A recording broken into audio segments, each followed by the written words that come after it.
ဒါဘယ်နေရလဲ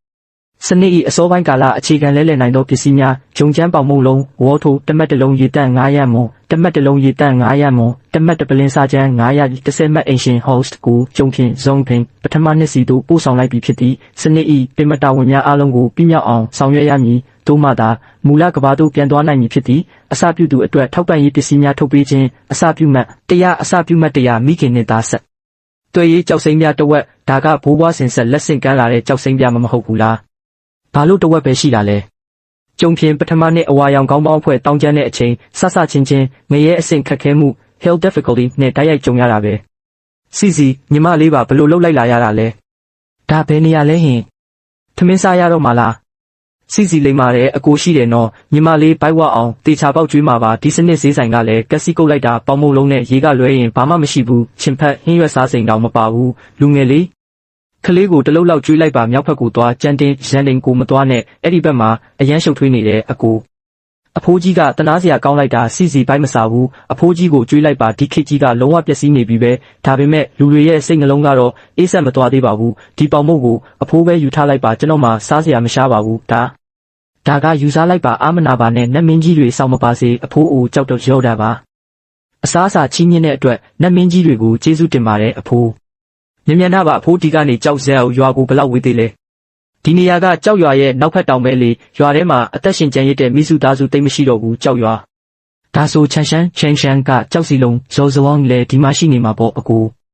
ဟိုလူတွေကဘာလို့မြေကြီးပေါ်မှာအိတ်နေကြတာလဲဟင်မချမ်းဘူးလား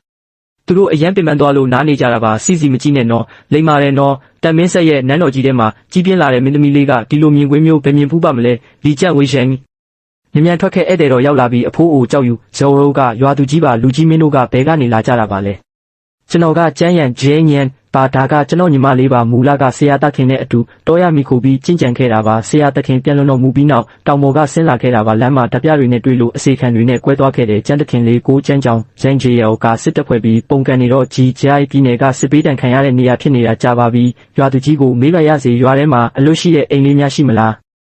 ကျွန်တော်တို့မောင်နှမ2ယောက်ခဏလောက်တဲခိုခြင်းလို့ပါအိမ်လို့ကတော့ရှိပါတယ်ဒါပေမဲ့ရွာမှာစားနဲ့ရိတ်ခါပြက်လက်နေတာကြာပြီမို့အသက်မွေးဝမ်းကြောင်းမို့တောင်ခက်ခဲနေပါတယ်ရိတ်ခါအတွက်တော့ကျွန်တော်မှနီးလန်းရှိပါတယ်အဖိုးရနိုင်မလားဟင်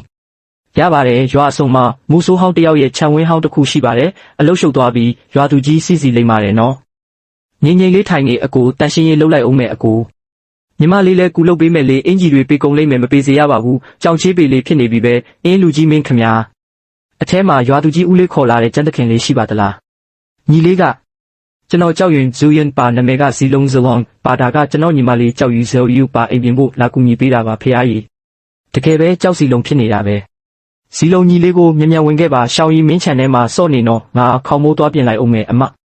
အမကဘသူလဲဟင်အမနာမည်ကကြောက်ယူပါကြောက်ယူအမဒါလေးစားလိုက်ပါအမဘိုက်မစားပါဘူးညီမလေးပဲစားလိုက်ပါရွေအာဝါဒါလေးကစော့လို့ကောင်းလိုက်တာလင်းလက်လေးတော့ဇီလုံးတာကအရန်တမိုးကြီးလွန်းနေကျွန်တော်တို့မယူရဲပါဘူးဒါကအထက်တန်းစားပေါင်မုတ်ဖြူတွေလေးမင်းကခန္ဓာကိုယ်ကြီးထွားနေတဲ့အရွယ်လေးပိုက်ဝအောင်မစားလို့ဘယ်ဖြစ်မလဲကျန်းအကိုကြီးရဲ့ကျေးဇူးတရားကိုယွင်တသက်လုံးမေးမှာမဟုတ်ပါဘူးနောက်တစ်ချိန်အခက်ခဲကြုံလာရင်ဘလို့ပဲဖြစ်တေချာပေါက်ကူညီပေးပါမယ်တင်မတာဝင်တခိုင်မာသောအခြေချစခန်းတစ်ခုတိဆောက်ခြင်းတောင်းဆိုချက်3လအတွင်းကြောက်ရွာကိုလူ900ထက်မနည်းနေထိုင်နိုင်သောလုံခြုံရေးအပြည့်ရှိသည့်အခြေချရာနေရာအဖြစ်ဖွံ့ဖြိုးတိုးတက်စေရန်ပြီးနောက်အခြေခံစားနပ်ရိက္ခာဖူလုံမှုကိုပါအကောင့်ထဲပေါ်ရန်တာဝန်အောင်မြင်ပါကစူချီမြင့်မြင့်အမှတ်900ဈေးဆိုင်မောင်းမှအခြေခံစိုက်ပျိုးရေးမျိုးစေ့များပွင့်မီအာလူးသို့မဟုတ်ကစုံဦးတစ်မျိုးရွေးချယ်နိုင်သည်အာလူးကစုံဦးဒီငက်လက်နက်